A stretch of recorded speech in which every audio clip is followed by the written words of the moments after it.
गज़ल के हवाले से हमें शोरा इकराम से मुलाकात करनी है।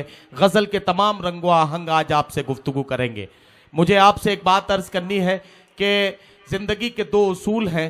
पहला उसूल वो है जिसमें जनाब डॉक्टर नवाज देवबंदी ये कहते हुए नज़र आते हैं कि ऐसी वैसी बातों से तो बेहतर है खामोश रहो, या फिर ऐसी बात कहो जो खामोशी से अच्छी हो। और ज़िंदगी का दूसरा उसूल ये है जिसमें शायर कहता है कि खामोश मिजाजी तुम्हें जीने नहीं देगी, इस दौर में जीना है तो कोहराम मचा दो।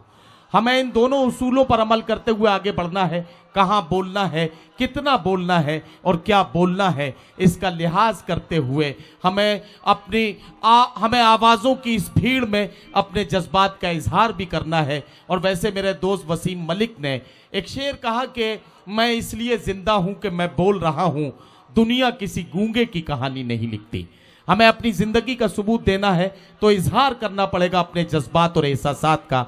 आइए जज्बात और एहसासात का इजहार करें, एक नौजवान से मुलाकात करें और आपके इलाके की नुमाइंदगी करने वाले एक नौजवान असद मेहताब को मैं आवाज़ दूं कि वो तशरीफ़ लाएं। हाज़रीन गिरामी, हम सब के नहीं बल्कि पूरे मुल्क के बहुत ही मोहतरम शख्सियत हज़रत मोहम्मद आज़म ख़ान साहब तशरीफ़ रखते हैं।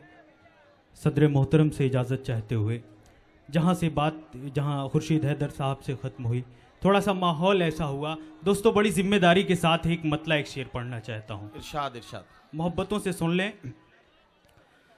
प्यारे नबी महबूबे खुदा की महफिल में जब चर्चा हो,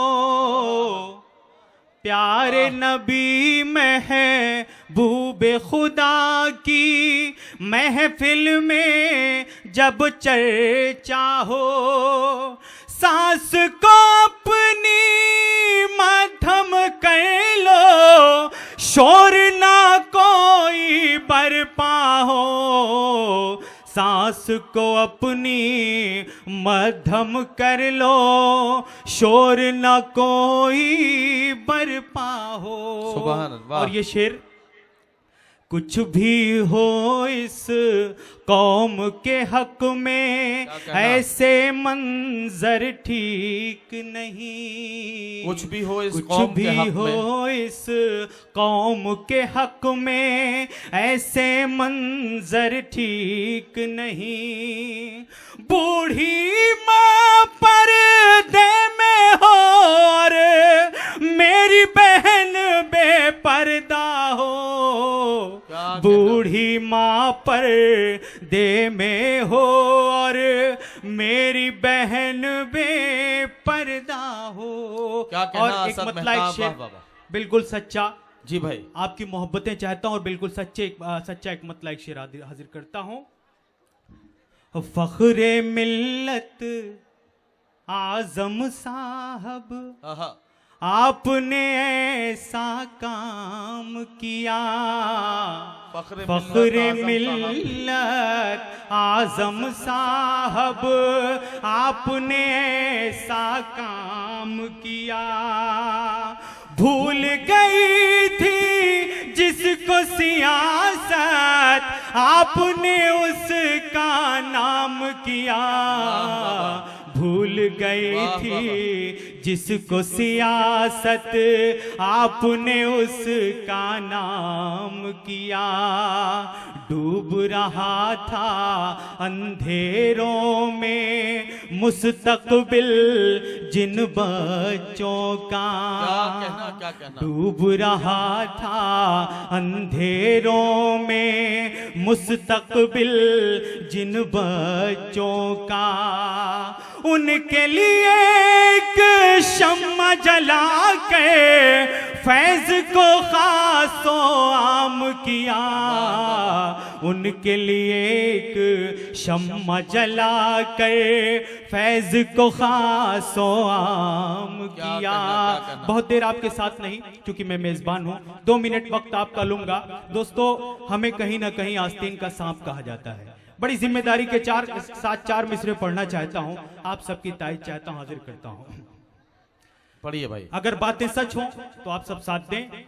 जरा सा जहन तो बदलो ये बातें साफ हो जाए, क्या कहना, जरा सा जहन तो बदलो ये बातें साफ हो जाए। वही हम भी तो कहते हैं जो बातें आप कहते हैं, वही हम भी तो कहते हैं जो बातें आप कहते हैं। जो गांधी के वतन में गोड से को प्यार करता है, जो गांधी के वतन में गोड से को प्यार करता है, हम अहले हिंद उसको आस्तीं का सांप कहते हैं। हम अहले हिंद उसको